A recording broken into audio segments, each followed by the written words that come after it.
Rebel star అంటే ఎప్పుడు cool గా ఉంటాడు. ఎవరు ఏ కామెంట్ చేసినా పట్టించుకోడు. తన సినిమాలేవో తాను చేసుకుంటాడు. ఇది ప్రభాస్ తెచ్చుకున్న పేరు. కానీ ప్రభాస్ కూడా అన్నీ వింటాడు. కామెంట్ ను సీరియస్ గా తీసుకుంటాడు. అన్నింటికీ తానే రిప్లై ఇవ్వకపోయినా తన సినిమాల ద్వారా మాత్రం ఖచ్చితంగా రిటర్న్ గిఫ్ట్ ఉంటుంది.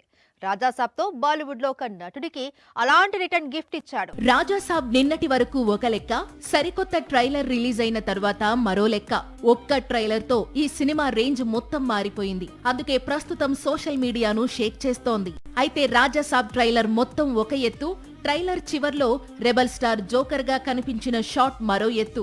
రెబల్ స్టార్ ఏంటి, ఇలాంటి క్యారెక్టర్ ఏంటి అని చాలా మంది సర్ప్రైజ్ ఫీల్ అయ్యారు. అయితే దాని వెనుక చాలా పెద్ద స్టోరీ ఉంది. బాలీవుడ్ నటుడు గతంలో రెబల్ స్టార్ పై చేసిన సిల్లీ కామెంట్స్ గురించి గుర్తు చేయాల్సి ఉంటుంది. గత ఏడాది టాలీవుడ్ బ్లాక్ బస్టర్ కల్కి ఎంతటి సంచలన విజయాన్ని అందుకుందో తెలిసిందే. సరాసరి 1000 కోట్లు కొల్లగొట్టి రెబల్ కంబ్యాక్ మూవీగా నిలిచింది. ఈ చిత్రంలో ప్రభాస్ క్యారెక్టర్ తనకు జోకర్లా కనిపించింది అని హిందీ నటుడు అర్షద్ వార్సీ కామెంట్ చేసిన సంగతి తెలిసిందే. ఆ తరువాత అర్షద్ చాలా విమర్శలు ఎదుర్కొన్నాడు. అప్పుడు అర్షద్ వార్సీ చేసిన కామెంట్స్ ను ప్రభాస్ సీరియస్ గా తీసుకుని రాజాసాబ్ లో చాలా డేరింగ్ గా జోకర్ లుక్ లోకి మారాడు అని, ఇది అర్షద్ పంచ్ అంటూ రెబల్ ఫ్యాన్స్ కామెంట్స్ పెడుతున్నారు. ఇది ఎంతవరకు నిజమనేది ఈ సినిమా ప్రమోషన్స్ లో రెబల్ క్లారిటీ ఇవ్వాల్సి ఉంది. జనవరి 9న రాజాసాబ్ తెలుగుతో పాటు హిందీలోనూ భారీ ఎత్తున విడుదల కాబోతోంది. ఆ హీరోకు పాన్ ఇండియా క్రేజ్ ఉంది. మరో హీరోయిన్ కు పాన్ ఇండియా సెన్సేషన్ అనే నేమ్ ఉంది. కొంతకాలంగా ఈ ఇద్దరు ప్రేమలో ఉన్నారు. కొద్ది రోజుల క్రితం ఎంగేజ్మెంట్ కూడా చేసేసుకున్నారు. అందుకే అందరూ పెళ్లి కబురు కోసం వెయిటింగ్. అందుకు తగ్గ అనౌన్స్ న్యూ ఇయర్ స్టార్టింగ్ లోనే రానుందట. అక్టోబర్ 3న విజయ్ రష్మిక ఎంగేజ్మెంట్ జరిగింది. అయితే వారిద్దరూ ఈ విషయాన్ని అఫీషియల్ చేయలేదు. ఎంగేజ్మెంట్, మ్యారేజ్ అనేవి పర్సనల్ విషయాలు అని వారి ఫీలింగ్. వాటిని చెప్పాల్సిన సమయంలో చెబుతామని అఫీషియల్ చేయలేదని సమాచారం. ఈ లోపు ఎవరి సినిమాల్లో వారు బిజీ అయిపోయారు. వచ్చే ఏడాది ఫిబ్రవరిలో వీరిద్దరూ పెళ్లిపీట లెక్కబోతున్నారని మళ్లీ ప్రచారం ప్రారంభమైంది. ఫిబ్రవరి 26న ఉదయ్పూర్ ప్యాలెస్ లో వీరిద్దరి వివాహం ఘనంగా జరుగుతుంది అనేది బీటౌన్ వర్గాలు చెబుతున్న మాట. నూతన సంవత్సరం ప్రారంభంలో పెళ్లి పనులు ప్రారంభిస్తారట. ప్రస్తుతం విజయ్, రష్మిక హాలిడే ట్రిప్ లో ఉన్నారు. రోమ్ నగరంలో విహరిస్తున్నారు. అంతకు కొద్ది రోజుల ముందు రష్మిక బ్యాచులర్ పార్టీ కూడా ఇచ్చిందని ప్రచారం సాగుతోంది. మొత్తంగా మ్యారేజ్ పై విజయ్, రష్మిక మెయింటైన్ చేస్తోన్న సస్పెన్స్ పాన్ ఇండియా వైడ్ గా హాట్ టాపిక్ గా మారింది. ఎప్పుడో గీత గోవిందం తెరకెక్కే సమయంలో పుట్టిన ప్రేమ ఇప్పుడు పెళ్లిపీటల వరకు వచ్చింది. పెళ్లి తరువాత వీరిద్దరూ కలిసి నటిస్తోన్న సినిమా కూడా సెట్స్ పైకి వెళ్లనుంది. అదే Shyam Singha Roy director Rahul Sankrityan తెరకెక్కిస్తున్న periodical love story. ప్రస్తుతం విజయ్ రౌడీ జనార్దన, రష్మిక మైసా మూవీస్ తో బిజీగా ఉన్నారు. ఏ డైరెక్టర్ కైనా ఏం డ్రీమ్ ఉంటుంది చెప్పండి? స్టార్ ను డైరెక్ట్ చేయాలి అనేది వారి మెయిన్ టార్గెట్. కానీ కోలీవుడ్ లో ఒక డైరెక్టర్ ఉన్నాడు. అతనికి ఏకంగా సూపర్ స్టార్ ను డైరెక్ట్ చేసే అవకాశం వచ్చింది. కానీ అతను తీసింది జస్ట్ 2 సినిమాలు. కట్ చేస్తే ఇప్పుడు కోలీవుడ్ లో బిగ్ డైరెక్టర్స్ కు కూడా సాధ్యపడని ఆఫర్ అందుకున్నాడు. ఒక్కసారిగా స్టార్ డైరెక్టర్ అయిపోయాడు.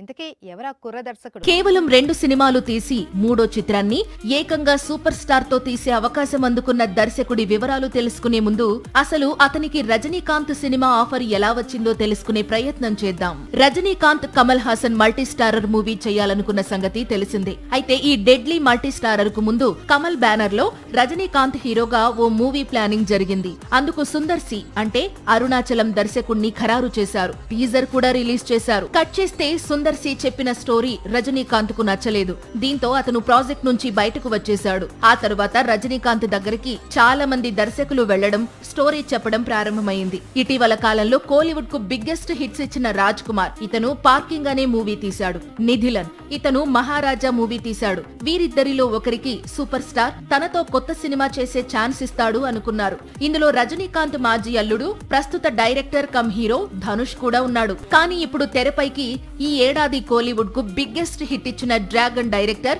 అశ్వత్ మారిముత్తు పేరు వచ్చింది. ఇతని సినిమాల్లో స్టోరీ బాగుంటుంది, కామెడీ కూడా అద్దరిపోతుంది. పైగా ఓమై కడవులే, డ్రాగన్ 2 కూడా సూపర్ హిట్ మూవీస్ తీశాడు. అందుకే రజనీ ఇతనితో సినిమా చేయాలని డిసైడ్ అయ్యాడట.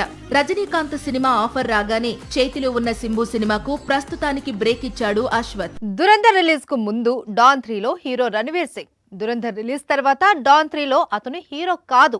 ఎందుకంటే దురంధర్ లాంటి బ్లాక్ బస్టర్లో కనిపించిన తర్వాత తన రేంజ్ మారిపోయిందని రణవీర్ డాన్ 3 నుంచి తప్పుకున్నాడు అని బాలీవుడ్ వర్గాలు చెప్పుకొచ్చే మాట. రణవీర్ సింగ్ వెళ్లిపోయాడు సరే, మరి డాన్ 3ని ఎవరితో ప్లాన్ చేస్తున్నారు అంటే ఇంకెవరు, గ్రీక్ గాడ్ అంటున్నారు బాలీవుడ్ జనాలు. దురంధర్ బ్లాక్ బస్టర్ కావడం బాలీవుడ్ కు పెద్ద చిక్కొచ్చింది. ఒకవైపు విలన్ అక్షయ్ ఖన్నా దృశ్యం 3 నుంచి బయటకు వచ్చాడు. రీసెంట్ గా హీరో రణవీర్ సింగ్ కూడా డాన్ 3 నుంచి బయటకు వచ్చాడు. దీంతో మేకర్స్ కొత్త నటీనటుల అన్వేషణలో పడ్డారు. దృశ్యం 3లో అక్షయ్ ది విలన్ రోల్ కావడంతో మరో విలన్ ను వెతుక్కుంటే సరిపోతుంది. కానీ డాన్ అలా కాదుగా. ఒకవైపు అమితాబ్, మరోవైపు షారుఖ్ పోషించిన పాత్రలు, పైగా సినిమా కూడా బ్లాక్ బస్టర్లు కావడంతో ఏరి కోరి దర్శకుడు ఫర్హాన్ అఖ్తర్ తన స్నేహితుడు రణవీర్ సింగ్ ను ఎంపిక చేశాడు. కట్ చేస్తే రణవీర్ సింగ్ హ్యాండ్ ఇచ్చాడు. మరోవైపు డాన్ 2లో నటించిన షారుఖ్ ఏమో డాన్ సిరీస్ లోకి మళ్లీ అడుగు పెట్టేది లేదు అని భీష్మించుకుని కూర్చున్నాడు. షారుఖ్ నటించను అంటాడు, రణవీర్ సింగ్ చేసే ఇంట్రెస్ట్ లేదు అంటాడు. మరి డాన్ 3 ఎవరు చేయాలి? ఆల్రెడీ స్టోరీ రెడీగా ఉంది, ప్రీ ప్రొడక్షన్ వర్క్ పూర్తయింది. ఈ సమయంలో డాన్ గా మారేది ఎవరు అంటే అందరూ చెప్పేది హృతిక్ రోషన్ పేరు. నిజానికి ఫర్హాన్ కు హృతిక్ రోషన్ కు మంచి స్నేహం ఉంది. పైగా వీరిద్దరూ లక్ష్య అనే సినిమా కోసం కలిసి పనిచేశారు. అందుకే ఫర్హాన్ వెళ్లి గ్రీక్ గాడ్ డేట్స్ లాక్ చేయడం బెస్ట్ అని. పైగా వార్ 2 తర్వాత హృతిక్ మరో సినిమా ప్రారంభించలేదు కూడా. దీంతో ఫర్హాన్ అతన్ని రంగంలోకి దించే అవకాశాలు కనిపిస్తున్నాయి. సాక్షి టీవీ ప్రసారాలను నిలిపివేయడం చట్టరీత్యా నేరం. సాక్షి టీవీ ప్రసారాల కోసం మీ స్థానిక కేబుల్ ఆపరేటర్ని వెంటనే సంప్రదించండి. డిటిహెచ్లో, ఇంటర్నెట్లో కూడా సాక్షి టీవీ ప్రసారాలను వీక్షించవచ్చు.